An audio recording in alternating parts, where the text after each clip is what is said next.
한반도 평화 시대에 대비하여 지자체 차원의 남북교류 사업과 평화 경제를 미리 준비해 주시기 바랍니다.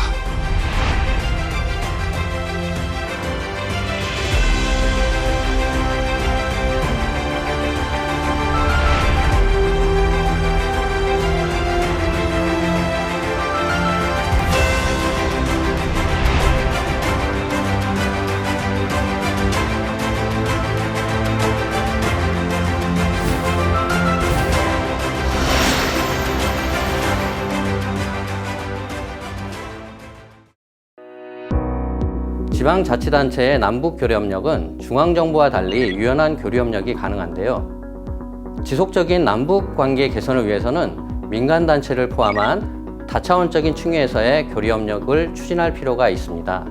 그렇다면 지자체의 남북교류협력 사업이 그간 어떻게 진행되어 왔는지 살펴보도록 하겠습니다.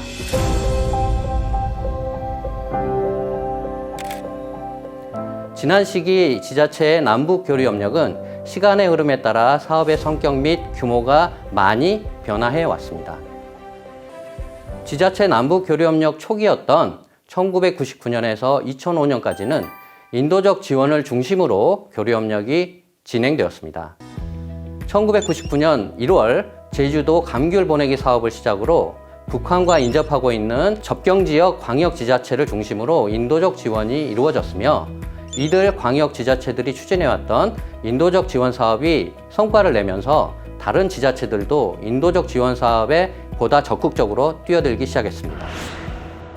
스포츠 교류로는 2000년 시드니 하계올림픽 개막식에서 남북이 한반도기를 들고 공동 입장한 것을 시작으로 2002년 부산에서 개최된 아시안게임에 북한 선수단 및 응원단이 참가했으며 2005년 인천에서 개최된 제16회 아시아 육상 선수권 대회에 북한 선수단이 참가하기도 하였습니다.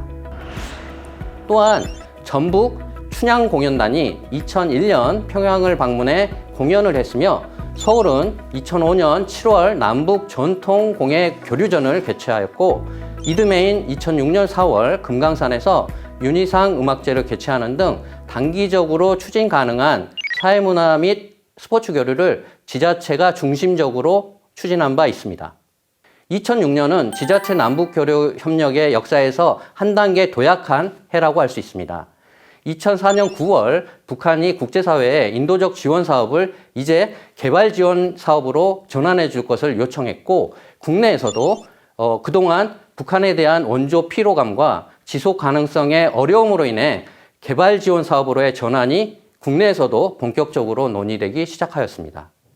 이 시기 지자체들은 체계적인 교류협력을 진행하기 위해서 조례를 제정하고 또 그에 걸맞는 추진 체계들을 정비해냈습니다. 농업, 축산, 보건, 의료 등 다양한 분야에서 지자체가 교류협력 사업을 모색했던 시기입니다. 이런 과정을 통해 지자체는 교류협력의 중요한 행위자로 부상하게 되었습니다. 북핵 문제가 해결되지 않은 상황에서 직접 개발협력을 추진하기 어려웠던 중앙정부와는 달리 지자체는 충분한 자원 동원 능력과 인적인 능력 그리고 기술력을 보유하고 있었고 정치 군사적인 문제에 크게 영향을 받지 않고 유연하게 대처할 수 있었기 때문에 지자체 역할이 점점 더 확대될 수 있었습니다. 그러나 2010년 천안함 폭침 사건 이후 우리 정부가 5.24 조치를 단행함에 따라 지자체 및 민간 차원의 모든 남북 교류가 중단되기에 이르렀습니다.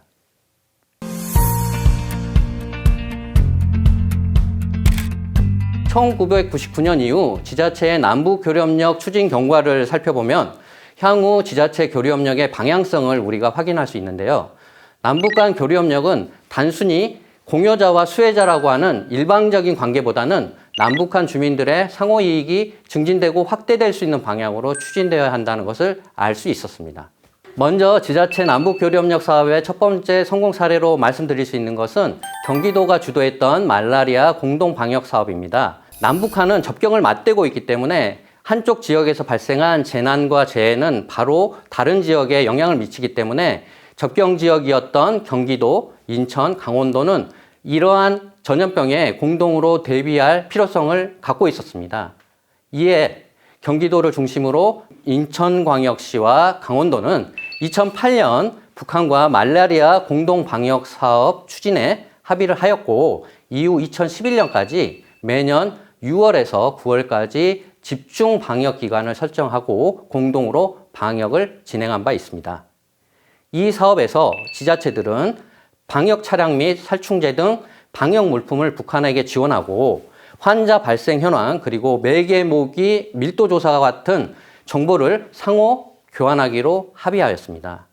이 결과 실제 2007년 2,192명이었던 말라리아 국내 환자가 2008년에는 1,023명으로 줄어 50% 이상의 높은 감소율을 보인 바 있습니다. 말라리아 공동 방역 사업이 의미가 있는 것은 이것이 남북 간의 교류 협력의 성공이라는 점뿐만 아니라 우리 지자체들 간의 협업을 통해서 본 사업을 성공적으로 진행해냈다는 점에서도 매우 큰 의미를 갖고 있다고 할 수 있겠습니다. 두 번째 성공 사례로 말씀드릴 수 있는 것은 남북관계 경색 국면 일정 기간까지도 지속이 되었던 제주도 감귤 보내기 사업입니다. 제주도 감귤 보내기 사업은 지자체 남북 교류협력 사업의 효시와 같은 사업으로 2002년 서해교전과 2006년 북한이 제1차 핵실험 등으로 인해 남북 관계가 급격하게 악화되는 분위기 속에서도 지속될 수 있었습니다. 특히 2006년은 북한이 첫 번째 제1차 핵실험을 강행했음에도 불구하고 제주도가 2007년 1월에 감귤 1,000톤 그리고 당근 4,000톤을 북한에 보냈던 것은 매우 의미 있는 사건이었습니다. 기본적으로 제주도 감귤 보내기 사업은 인도적 성격의 사업이라고 할 수 있지만, 당시 감귤 국내 생산량이 급증함에 따라 감귤 가격이 크게 하락했는데, 이러한 제주 주민들의 경제적 이익을 확대하는 차원의 경제적 이익이 고려된 아주 의미 있는 사업이라고 할 수 있습니다. 세 번째 성공 사례는 경기도가 추진해냈던 당곡리 농촌 현대화 사업입니다. 경기도는 2005년 북한의 룡송구역에서 시범포전을 일구면서 벼농사 시범 영농 사업을 북한과 성공적으로 진행한 바 있습니다. 이러한 성공을 토대로 경기도는 2006년에서 2008년 평양시 강남군 당곡리 협동농장에서 종합적인 농촌현대화 사업을 계획하게 되었습니다. 이 사업은 3년간의 중장기 사업으로 북한의 협동농장을 단위로 진행한 남북 간의 최초의 사업입니다. 기존의 벼농사 협력 외에도 시설 채소 재배, 그리고 주택, 공공시설, 도로의 개보수와 같은 환경 개선 사업과 주민 복지 사업을 결합시킨 종합적인 개발 협력 사업이었다는 점에서도 지자체의 새로운 남북 협력 모델을 제시한 사업이라고 할 수 있습니다. 실제 당시 북한의 반응도 매우 긍정적이었습니다.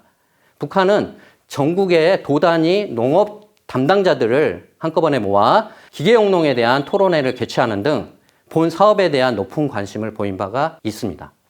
기존의 지자체 남북 교류가 단일한 프로젝트 방식으로 추진되었다는 반면, 당곡리 농촌 현대화 사업은 말씀드렸듯이 농업 기반 조성, 그리고 인도적 지원, 주민 생활 환경 개선과 같은 복합적으로 결합된 프로젝트라는 점에서도 매우 큰 의미를 갖고 있습니다.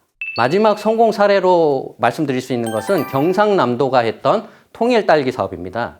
경남에서 보낸 딸기 모주를 북한에서 재배해서 국내로 다시 반입함으로써 국내 인건비 상승으로 인한 농민들의 생산 단가를 낮추고 또 중국산 모종 수입을 대체하는 효과를 국내에서 얻을 수 있는 효과가 있었습니다. 또한 북한 주민들에게도 소득 증대라는 기회를 제공하고 한국의 선진 농업 기술을 전수받을 수 있는 그런 기회를 제공함으로써 남북 간의 새로운 방식의 상생 협력 모델을 제시해 주었던 사업이라고 말씀드릴 수 있습니다. 하지만 지자체의 남북 교류협력 사업이 모두 성공했던 것만은 아닙니다. 그동안의 지자체 남북 교류협력 사업은 몇 가지 점에서 한계를 보이고 있습니다. 첫 번째, 북한의 소극적이고 수동적인 태도에 비해 우리 지자체는 과도한 의욕, 그리고 사업 성사를 위해 지자체 간 경쟁하는 모습을 보였습니다. 이러한 모습은 오히려 북한에게 이용의 빌미를 제공했고 과도한 대가를 지불해야만 했던 시기도 있었습니다. 둘째, 지자체 남북 교류협력 사업은 성사 가능성이 낮고 추진 과정에서 예기치 못한 문제들이 종종 발생할 수 있기 때문에 지자체들은 남북 교류협력 사업 추진에 있어서 면밀한 검토를 해야 합니다. 셋째, 지자체 남북 교류협력 사업이 성사되어 추진된다고 하더라도 지자체의 직접적인 이익을 가져다 주는 경우가 그다지 많지 않았다는 점도 한계점이라고 할 수 있겠습니다. 넷째, 지금까지 추진되어 온 사업의 내용들을 분석해 본 결과 많은 사업들이 북한이 수용할 수 없거나 수용하기 어려운 사업이었다는 점입니다. 또한 이벤트성, 일회성 사업에 집중되었다는 점도 한계라고 말씀드릴 수 있습니다. 마지막으로 중앙정부의 대북 정책 패러다임의 변화에 따라서 지자체 남북 교류 협력이 단절되는 문제가 발생했다는 점입니다. 지자체 남북 교류 협력은 비정치적, 비군사적인 분야에서 주로 추진되었던 만큼 남북 관계의 변화나 정치적인 이유로 사업이 중단되는 일은 더 이상 없어야 할 것입니다.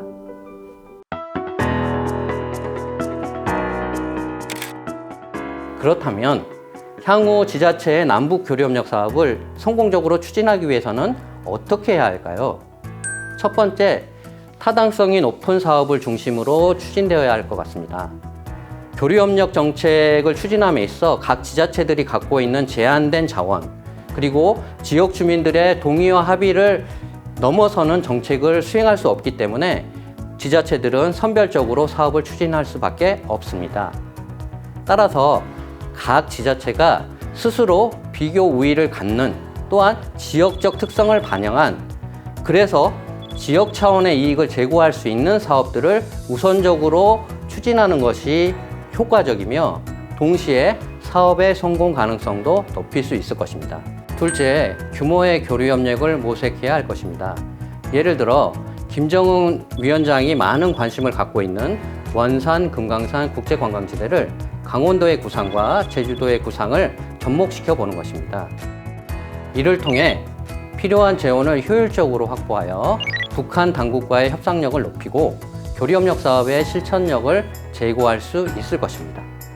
또한 남북 산림협력을 위해 양묘장 조성을 추진하고 있는 광역 지자체들이 여럿 있는데요. 이 역시 북한과 개별적으로 협상하기보다는 유사 사업을 추진하고 있는 지자체들 간의 협업을 통해 북한과의 협상력을 제고하고 실행력을 높일 수 있는 사업이 될 수 있을 것입니다. 셋째, 대북 제재가 여전히 지속되고 있는 상황에서 실현 가능한 정책들을 우선적으로 추진할 필요가 있다는 것입니다. 대북 제재가 완화되거나 혹은 해제될 때까지 마냥 기다리기보다는 대북제재위원회의 면제 혹은 예외 조항 적용에 대해 우리가 국제사회에 적극적으로 요구하고, 특히 지자체들은 중앙정부 차원의 정책협의체인 지자체 남북교류협력 정책협의회를 통해 중앙정부와의 적극적인 역할을 모색해야 할 것입니다. 왜냐하면 지자체가 직접적으로 면제 신청을 할 수 없기 때문에 여기서 이 지점에서 중앙정부의 역할이 중요하다고 할 수 있겠습니다. 따라서 이를 위한 중앙정부 그리고 지자체, 나아가 민간단체까지 포함하는 협력적인 거버넌스를 구상할 필요가 있는데요. 이렇게 중앙정부, 지자체, 민간단체 간 협력적 거버넌스를 구축할 수 있다면 남북 교류협력의 일관성과 지속성을 담보할 수 있을 것입니다. 이러한 일관성과 지속성을 갖는 남북 교류협력을 통해 북한과의 상호 공유 이익을 확대함으로써 남북 간 신뢰를 구축하고 궁극적으로 평화와 번영의 한반도를 실현할 수 있을 것입니다.